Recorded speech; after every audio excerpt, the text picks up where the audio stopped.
8వ అధ్యాయం 14వ వచనంలో అపోస్తలుడైన పౌలు రోమపత్రికలో అంటున్న ఒక మాటను మనం ఆలోచన చేద్దాం. 8:14 దేవుని ఆత్మ చేత ఎందరూ నడిపించబడుదురో వారందరూ దేవుని కుమారులై ఉందురు. వారందరూ దేవుని కుమారులై ఉందురు. దేవుని ఆత్మ చేత ఎందరూ నడిపించబడతారో వారు దేవుని కుమారులు అని అనబడతారు. దేవుని ఆత్మ ఎలా నడిపిస్తుంది మనుషులను? దేవుని ఆత్మ నడిపించడం అంటే అర్థం ఏమిటి? హానోకు దేవునితో నడిచెను. హానోకు దేవునితో నడిచెను అంటే అర్థం ఏమిటి? ఒక పిల్లవాడు ఒక తండ్రి చేయి పట్టుకొని నడుస్తున్నట్టు నడిచాడా? దేవుని చేయి పట్టుకొని నడిచాడా హానోకు? దేవునితో నడిచెను అంటే దేవుని మాటల ఆజ్ఞల ప్రకారంగా వాక్యం ప్రకారంగా జీవించటమే దేవునితో నడవటం. దేవుని ఆత్మచేత నడిపింపబడడం అంటే చూడండి, ఎవరికైనా ఒక వ్యక్తికి అపవిత్రాత్మ పట్టిందనుకో, దయ్యం పట్టిందనుకో, ఆ వ్యక్తిని ఆ ఆత్మ ఏం చేస్తుందంటే మాటలాడిపిస్తుంది, ఎక్కడికంటే అక్కడికి నడిపిస్తుంది. యేసు ప్రభు నాటి కాలంలో కొంతమందికి అపవిత్రాత్మలు పట్టినట్టు, దయ్యాలు పట్టినట్టు మనం చూస్తాం. అంటే ఆ అపవిత్రాత్మలు పట్టిన వ్యక్తులు, అపవిత్రాత్మలు పట్టినటువంటి మనుషులు, అపవిత్రాత్మలు ఎలా చేష్టలు చేపిస్తే అలాంటి చేష్టలు వారు చేసేది, అలా వారు మాట్లాడేది. అపవిత్రాత్మ కాదు, ఇదేంటిది? మనం చదువుకున్న ఆత్మ ఎవరు? దేవుని ఆత్మ, పరిశుద్ధాత్మ. పరిశుద్ధాత్మ మనం బాప్తీసం తీసుకున్నప్పుడు ఈ ఆత్మను పొందుకున్నాం. అపోస్తల కార్యము 2వ అధ్యాయం 38వ వచనంలో పేతురు ప్రసంగము చేస్తూ పెంతెకోస్తు పండగ నాడు అక్కడికి వచ్చిన ప్రజలందరితో పేతురు చెబుతూ ఉన్నాడు. ఏమనంటే, మీరు మారు మనసు పొంది పాపక్షమాపణ నిమిత్తము ప్రతి వాడు యేసుక్రీస్తు నామములో బాప్తిస్మం పొందండి. బాప్తిస్మము పొందినప్పుడు, అప్పుడు అంటే ఎప్పుడు? బాప్తిస్మము పొందినప్పుడు మీలోనికి ఎవరు వస్తారు? పరిశుద్ధాత్ముడు వస్తాడు. ఈ పరిశుద్ధాత్ముడు మిమ్మల్ని ఏం చేస్తాడు? నడిపిస్తాడు. ఎవరైతే పరిశుద్ధాత్ముని చేత నడిపించబడతారో వారు ఎవరంట? దేవుని పిల్లలు, దేవుని కుమారులు. పరిశుద్ధాత్ముడు మనలో ఉండి మాట్లాడిపిస్తాడు. యేసు ప్రభువారు మత్తయి సువార్త 10వ అధ్యాయము 29వ వచనంలో మాట్లాడుతూ, మీ తండ్రి ఆత్మ మీలో ఉండి మీలో ఉండి మాటలాడుచున్నాడే గాని మాటలాడువారు మీరు కారు. అది ఏంటట? మీ తండ్రి ఆత్మ మీలో ఉండి ఏం చేస్తున్నాడట? అది నీకు కొన్ని పరిస్థితులు వచ్చినాయి, క్రిటికల్ పరిస్థితులు, ఏం మాటలాడవలనో తెలియని పరిస్థితులు వచ్చినప్పుడు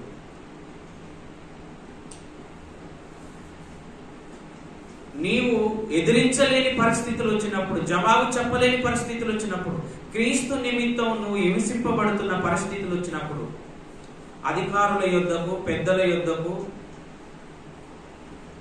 నీవు ఈడ్చుకొని పోబడినప్పుడు క్రీస్తు నామ నిమిత్తం ఏమి మాటలాడవలెనో మీరు ఆలోచించి కంగారు పడవలసిన అవసరం లేదు. యేసుప్రభువు వారు ఏమంటున్నారంటే, మీరు ఏమి మాటలాడవలెనో మీ తెలివిని ప్రదర్శించకండి. ఒక మానవునిగా ఆలోచించకండి. మానవ ప్రయత్నాలు, మీకు తెలిసినటువంటి గొప్ప వ్యక్తులను ఆశ్రయించకండి. మీలో ఉన్న పరిశుద్ధాత్ముడు మీకు ఆ సమయాన ఏమి మాటలాడవలెనో ఏం చేస్తాడంట? మాటలను అది పరిశుద్ధాత్ముడు మీలో ఆలోచన పుట్టిస్తాడు, మీ నోటికి మాటలు అందిస్తాడు.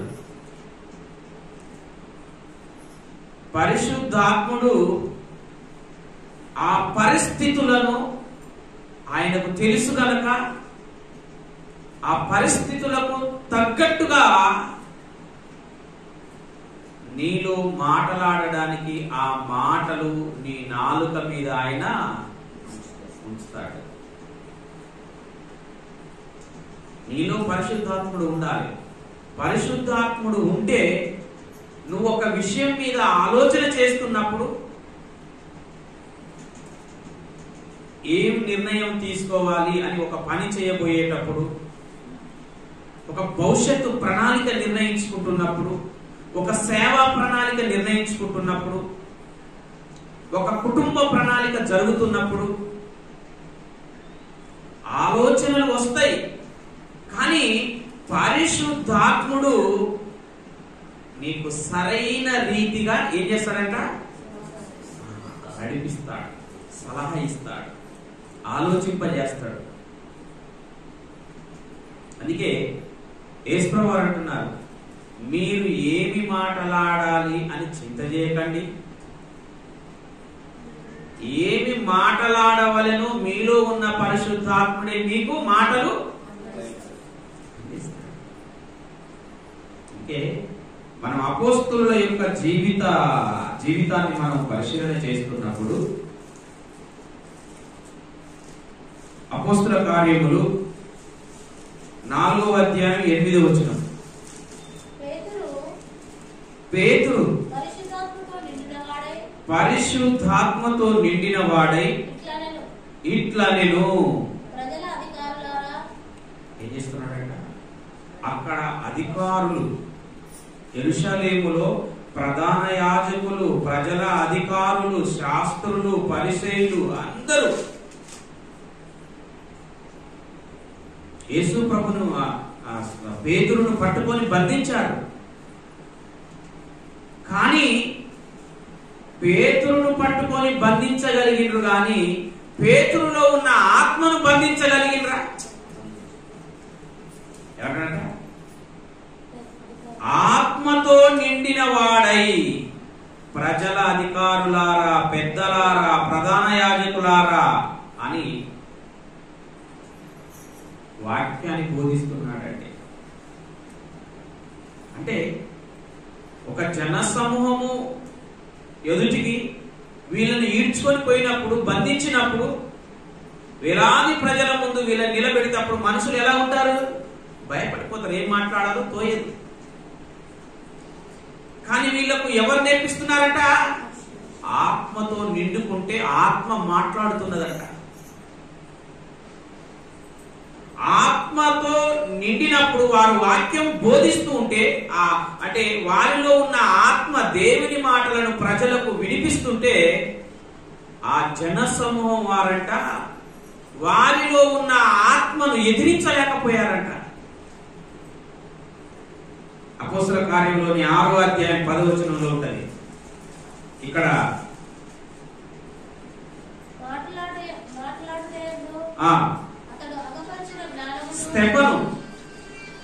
స్తెఫను ఇశ్రాయేలీయులకు వాక్యం బోధిస్తున్నాడు.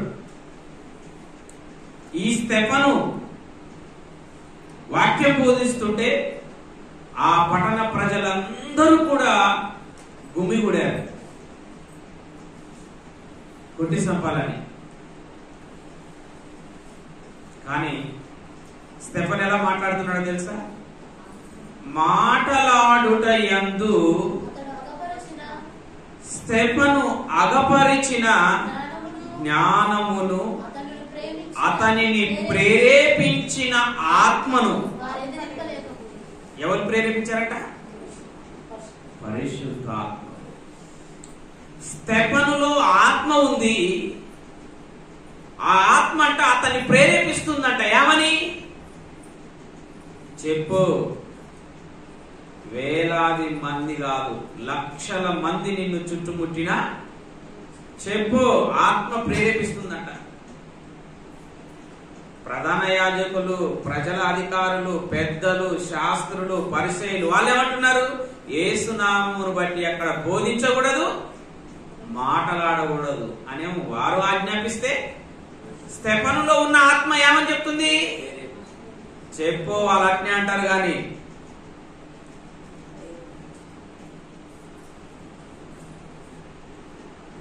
అప్పుడు స్తెఫనులో ఉన్న ఆత్మను వారు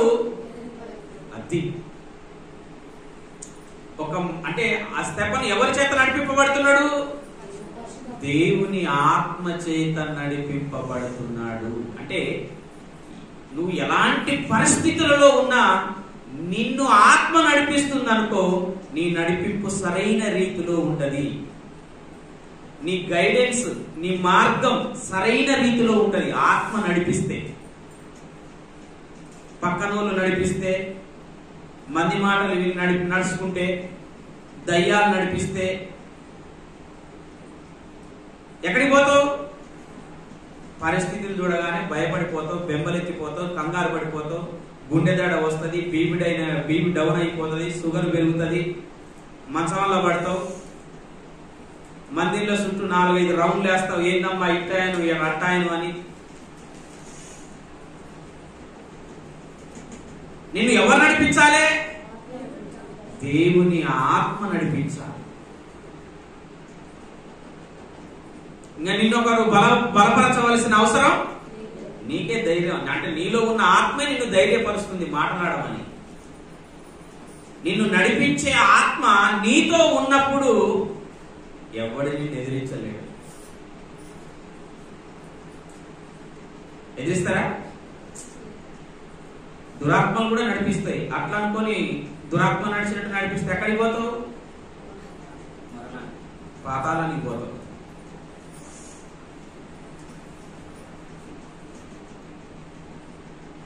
ఇంకో మాట చూడండి. ఇక్కడ ఫిలిప్పు సువార్త సేవ చేస్తున్నాడు. ఫిలిప్పు సువార్త సేవ చేస్తుంటే ఒక నపుంసకుడు రథం మీద పోతున్నాడు. యెరూషలేముకు వచ్చి ఆరాధన చేసి ఇథియోపియాకి వెళ్ళిపోతున్నాడు. అడవిలో ఆ దారి గుండా వెళ్ళిపోతుంటే ఆ ప్రాంతంలో ఫిలిప్పు ఉన్నాడు. వెంటనే ఫిలిప్పులో ఉన్న ఆత్మ ఫిలిప్పుతో మాట్లాడుతుంది. ఏమని? 29వ వచనం.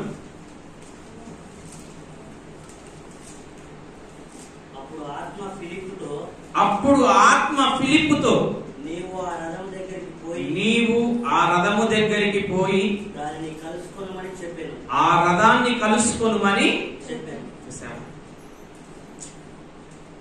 అగో ఆ పాట అంట ఆ దారి గుండా రథం పోతుంది. నువ్వు పరిగెత్తుకొని ఆడిపో. ఎవరు చెప్తున్నారు ఈ మాట? దేవుని ఆత్మ ఎక్కడ ఉంది? దేవుని ఆత్మ ఎక్కడ ఉంది? ఎక్కడ ఉందమ్మా? దేవుని ఆత్మ ఎక్కడ ఉన్నది? గలతీయులకు రాసిన పత్రిక 4వ అధ్యాయం 6వ వచనం. మరియు మీరు కుమారులై ఉన్నందున నాయన తండ్రి అని మొరపెట్టు తన కుమారుని ఆత్మను అంటే పరిశుద్ధాత్మను దేవుడు మన హృదయములలోనికి పంపెను. ఏడవున్నాడమ్మ పరిశుద్ధాత్ముడు? ఏడవున్నాడు? హృదయములో ఉన్నాడు. బాప్తీసం తీసుకున్న ప్రతి ఒక్కరిలోనికి పరిశుద్ధాత్ముని వరం పొందుకుంటున్నారు. అంటే పరిశుద్ధాత్ముని పొందుకుంటున్నారు. పరిశుద్ధాత్ముడు ఎక్కడ ఉంటున్నాడు? మన హృదయములో ఉంటున్నాడు. అంటే ఫిలిప్పుతో ఎక్కడ ఉండి మాట్లాడుతున్నాడు? అది మనలోనే ఉంటాడు. మనం చేయబోయే వాటి గురించి మాట్లాడుతుంటాడు. చెయ్యి చెయ్యి అని నీ మనసులో ప్రేరేపిస్తాడు. నీ మనసుతో నీలో ఉన్న పరిశుద్ధాత్ముడు మాట్లాడతాడు, ప్రేరేపిస్తాడు, ఆలోచన పుట్టిస్తాడు. ప్రార్థనకు పోకుండా ఎందుకు ఇంట్లో పడుకున్నావు? పోతే ఏమైంది? నీకేమైనా నష్టం జరిగిందా? పరిశుద్ధాత్ముడు నీతో మాట్లాడతాడు. అది ఎవరు అనుకోగాకురి. ఎవరు మాట్లాడతారు? ప్రార్థన చేసుకుంటా పండుకున్నావు అనుకో, నీలో ఉన్న పరిశుద్ధాత్ముడు మాట్లాడతాడు. ఒక నిమిషం లేచి దేవునికి ప్రార్థన చేసి పండుకోరాదు? నీ హృదయంలో ఉన్న పరిశుద్ధాత్ముడు నీతో నిన్ను అడుగుతాడు.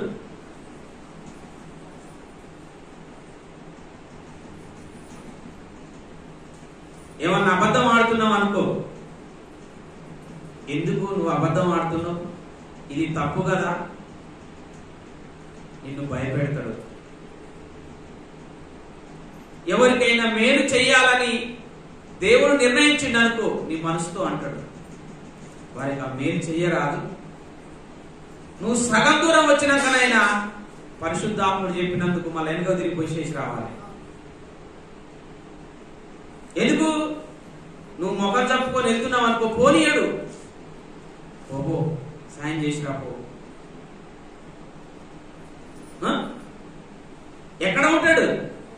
నీ హృదయంలో ఉండి నువ్వు ప్రతిరోజు చేసే అటువంటి చేతలలోను మాటలలోను నిన్ను నడిపిస్తాడు. మంచి చేస్తే హృదయంలో సంతోషపడతాడు, అంటే నీ హృదయం సంతోషంతో నిండుతుంది. చెడు చేస్తే బాధపడతాడు, నిన్ను బాధ పెడతాడు. నువ్వు ఏం చెయ్యాలో ఆయన నిన్ను నడిపిస్తాడు. ఇక్కడ ఫిలిప్పు గారు ఏం చేస్తున్నాడట? ఆ దారిలో ఉంటే ఆత్మ చెప్తుంది, ఆ దారి గుండా వెళ్ళు, ఆ రథం దగ్గరికి వెళ్ళు, ఆయన చదువుతున్నాడు, ఏంటో అడుగు.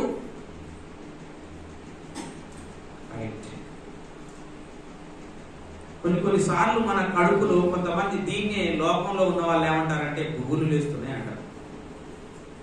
గుబులు కాదు, దేవుని ఆత్మ చెప్పిన మాట నువ్వు వినకపోతే గద్దిస్తాడు, గద్దించి నడిపిస్తాడు ఆయన. నీ ఆలోచనలు ఆలోచించేటప్పుడు కూడా నీకు సరైన ఆలోచన చెప్తాడు. నిన్న మస్తుతో ఒక పాట పాడుతూ ఒక వచనం మంచిగా నచ్చింది. ఏంటది? ఆలోచన కర్తవు నీవై ఎటు తోచక ఉన్నది కలవరం, ఎటు తోచక ఉన్నది కలవరం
ఎటు తోచని అంటే ఎటు తోచని పరిస్థితులు వస్తాయి నీకు. ఏం మాట్లాడాలో తెలియదు కొన్ని కొన్ని పరిస్థితులలో, ఏం ఆలోచన చేసి ఏ నిర్ణయం తీసుకోవాలో. అంతెందుకు బట్టల షాపుకు పోతే ఈమె ఆమెను అడుగుతుంది, ఆమె ఏమని అడుగుతుంది, ఈయన ఆమెను అడుగుతుంది. అసలు తీసుకునే ఆమెకు ఒక నిర్ణయం ఉండదు. ఆడ ఉంటుందా?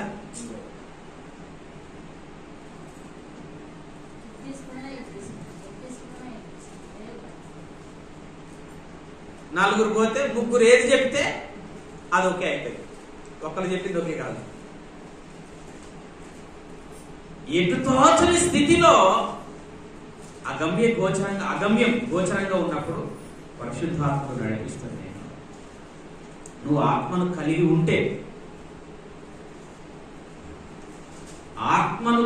ఉంటే పరిశుద్ధాత్ముడు నీలో ఉంటే ఆయన నీకు ఆలోచన పుట్టిస్తాడు.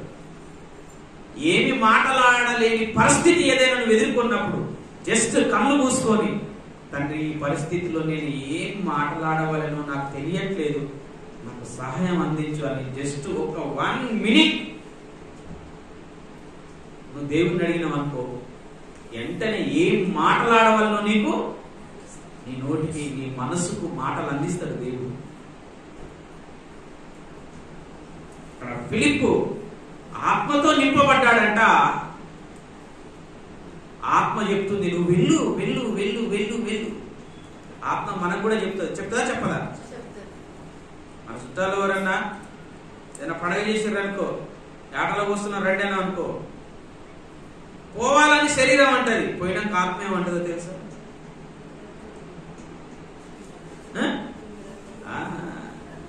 ఆత్మ జడ్జి చేస్తుంటది అనమాట. అర్థమైందా? ఇంకో మాట చూడండి, 39వ వచనం చూడండి. అపోస్తలుల కార్యం 8వ అధ్యాయం 39వ వచనం. వారు నీళ్లలో నుండి బయటికి వచ్చినప్పుడు ఆత్మ ఫిలిప్పును తీసుకొని పోయింది. ఆ నపుంసకుడు బాప్తిసం తీసుకొని తన దారిని వెళ్ళిపోయింది. అంటే ఆత్మ పని అయిపోయినాక ఏమన్నదిగా వెళ్ళిపో. ఆత్మ కొన్ని సందర్భాలలో మనకు కొన్ని చెప్తుంది. నాకు అప్పుడప్పుడు బస్టాండ్లలో నేను ఎక్కువ ఫేస్ చేసే సమస్య ఏంటంటే, రోడ్డు మీద బస్టాండ్లలో దిక్కులేనోళ్ళయా అని అంటారు. ఆత్మ ఏం చెప్తుందో తెలుసా? వీటిని అడుగుతారా అని నేను ముందుకు పోతాను. ముందుకు పోయినాక కూడా కొన్ని సందర్భాల్లో ఏం చెప్తుందో తెలుసా? నువ్వు వెనక పోయి ఇచ్చొస్తావా ఇచ్చిరావా చెప్పని అడుగుతుంది. చాలా సార్లు అడిగింది నన్ను. ₹1 అడిగింది, ₹10 అడిగిండ్రేమో, పోయి ఇచ్చిరా కదా.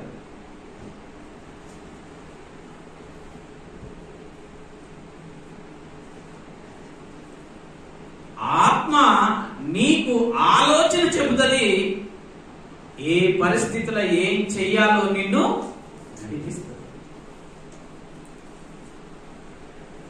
అపోస్తలుల కార్యం 10వ అధ్యాయం 19వ వచనానికి వెళ్తే, పేతురు మేడ మీద ఉన్నాడంట.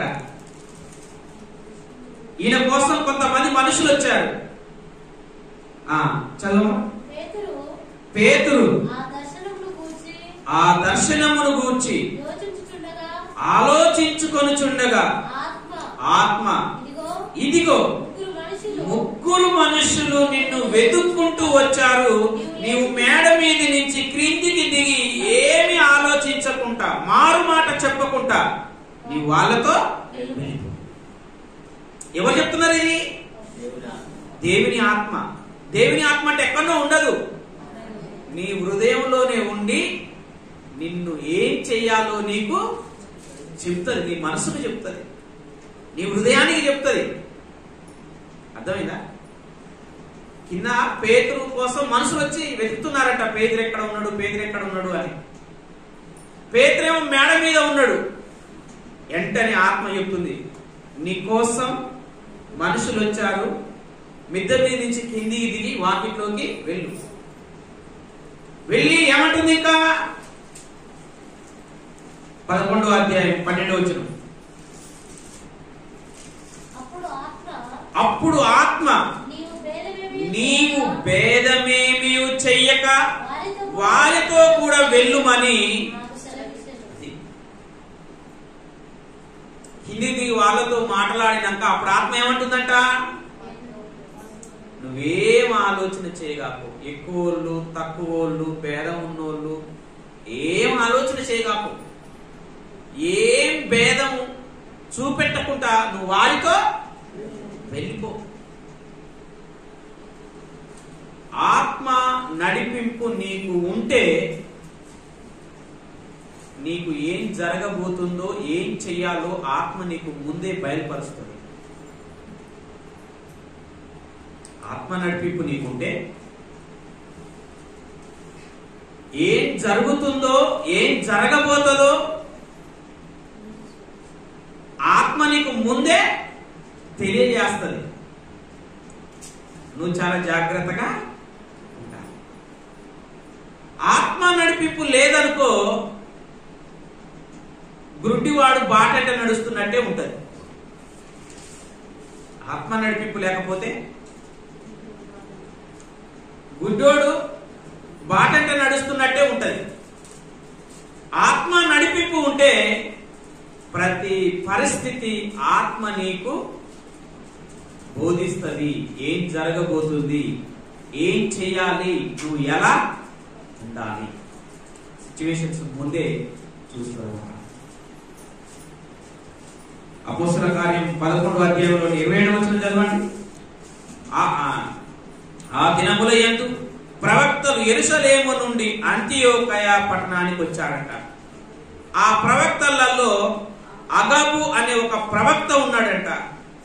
అతడు లేచి నిలవబడి భూలోకమంతట గొప్ప కరువు రాబోతుందని ఆత్మ ద్వారా 27వ వచనం నుంచి, అపోస్తల కార్యం 11వ అధ్యాయం 27వ వచనం నుంచి, యెరూషలేములో నుంచి అంతియోకయకు ప్రవక్తలు వచ్చారంట. ఆ ప్రవక్తలలో ఒక ప్రవక్త లేచి ప్రవశిస్తున్నాడంట. ఏమని? రాబోయే రోజులలో ఒక తీవ్రమైనటువంటి ప్రజలు ఎదుర్కొనబోయే గొప్ప కరువు వస్తుందని ప్రవచించాడంట. ఆయనకేం తెలుసు? ఆయనలో ఉన్న ఆత్మ చెబుతుంది. అంటే ఆత్మ నడిపింపు ఉంటే జరగబోయేది నీ ఆత్మ నీలో ఉండి చెప్పేస్తాడంటనే. ఏం జరగబోతుందో నువ్వేం చేయాలో నీకు చెప్పేస్తాడంతే. నేను కొన్ని ఇలాంటి సందర్భాలు ఎన్ని చెప్పానంటే చాలా చెప్పానండి, చాలా చెప్పాను. అంతెందుకు, ఈ మందిరం కట్టినప్పుడు కూడా ఈ మందిరంలో ఇక్కడ ఉండి ఈ మందిరం ఓపెనింగ్ లో చెప్పాను. ఏమని? ఇంకొకటి మంచి బైబిల్ కాలేజీ, మంచి చర్చ్ బిల్డింగ్ ఆలయలో ఒకటి యోగు గారు కూడా ఈయన చాలా సార్లు విన్నావయ్యా. ఇది ఓపెనింగ్ అప్పుడు చెప్పాను నేను ఈ మాట. అర్థమైందా? కానీ అక్కడేమో నేనేమో నెలకు నాకు 20-30 వేల జీతం లేదు, మీరిచ్చే కానుకలు ఎన్ని వేయలేవు నాకు రావు. కానీ నేను ఎలా చెప్పాను? నాకు తెలియదు, కానీ నా ఆత్మ నాలో ప్రేరేపిస్తుంది, నాకు చెప్పుతుంది ఏం చేస్తాను అని. అది నేను పలికేశాను. నా ఆత్మ చెప్పమన్న దాన్ని నేను అణిచి వేయలేను, చెప్పగలనంతే. ఏదైనా చెప్పగలనంతే. ఇలాంటివి నా జీవితం నేను ఒక దాదాపు 10-15 దాకా చెప్పేశాను. నా సొంతంగా కాదు, ఆత్మ ఇలా జరుగుతుంది నువ్వు చెప్పు అని ప్రేరేపణ కలిగించినప్పుడు మాత్రమే చెప్పేస్తాను. ఎందుకంటే చెప్పమన్నప్పుడు మనం దాచుకోవడం మంచిది కాదు. అర్థమైందా? చాలా చెప్పాను ఇక నేను. నీలో ఉన్న పరిశుద్ధాత్ముడు నిన్ను నడిపించినప్పుడు జరగబోయే పరిస్థితులను నీకు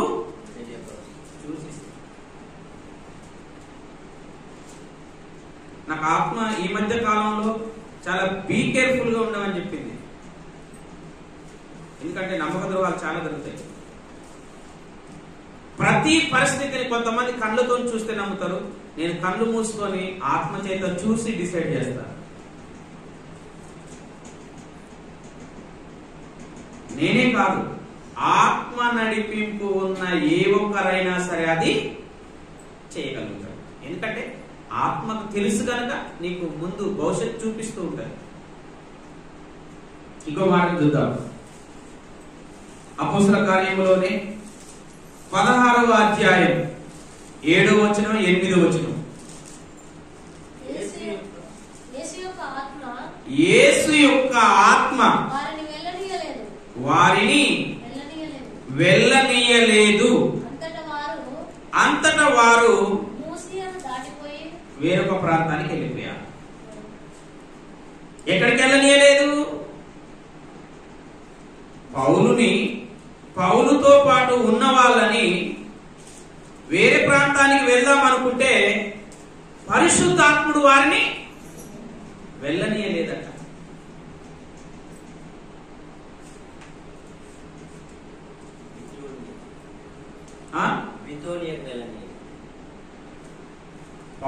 పౌలుతో ఉన్న వ్యక్తి బితోనియా ప్రాంతానికి వెళ్దాం అనుకున్నాడు. కానీ పరిశుద్ధాత్ముడు ఏమన్నాడు? అక్కడికి వెళ్ళొద్దు.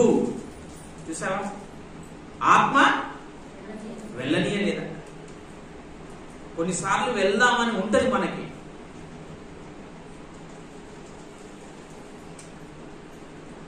కానీ అక్కడ ఏదో కీడు జరుగుతుంది కాబట్టి ఆత్మ మనల్ని వెళ్ళని. ఆ కీడు జరిగిపోయిన తర్వాత ఏమనిపిస్తుంది అంటే, అమ్మ నేను వెళ్ళందే మంచిదైంది అనుకుంటాం.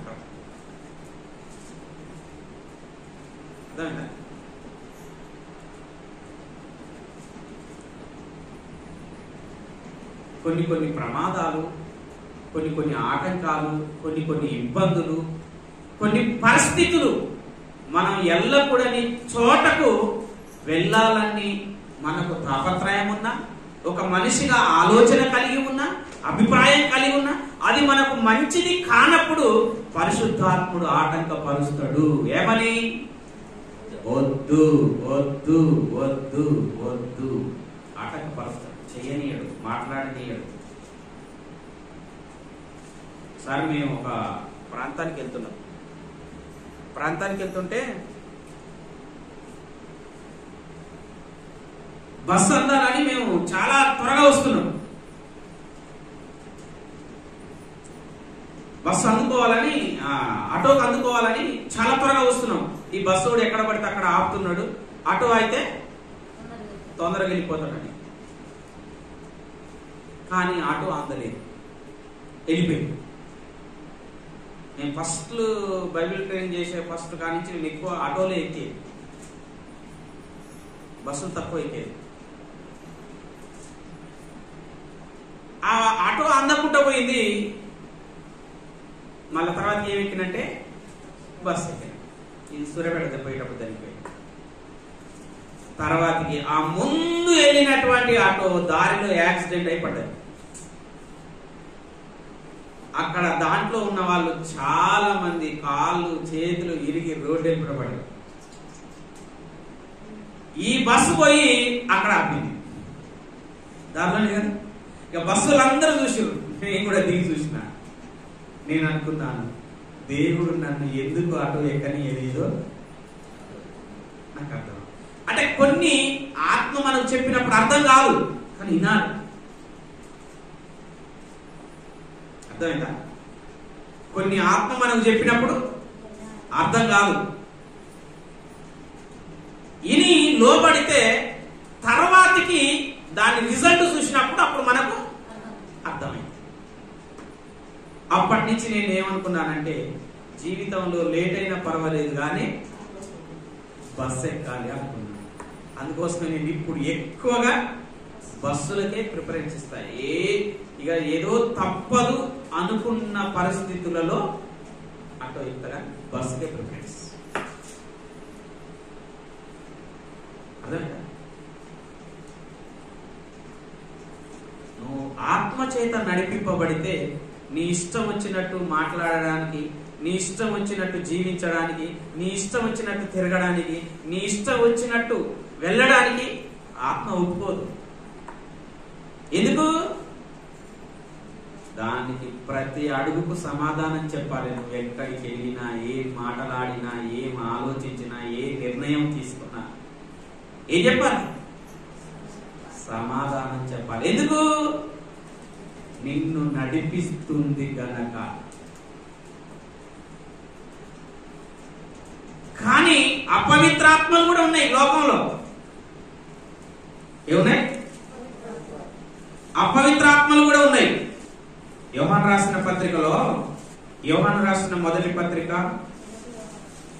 4వ అధ్యాయం మొదటి వచనం, ప్రియులారా అనేకులైన అబద్ధ ప్రవక్తలు లోకములోనికి బయలు వెళ్ళి ఉన్నారు గనక ఏంటంట? అపవిత్రాత్మలు కూడా ఉన్నాయి. ప్రతి ఆత్మను నమ్మక